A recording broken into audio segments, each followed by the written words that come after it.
So with co-parenting, anytime we finish a case, we send a client basically called a closure letter, and we tell you to keep documenting communications with the other parent because you never know when you might need that in the future. So there's different things you can do.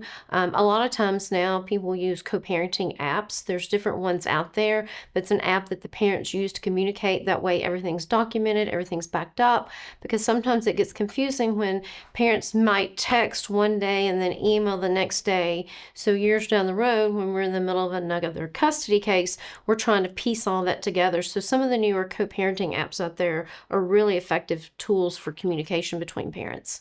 You should document anything that you feel like doesn't fall within the parameters of your parenting plan.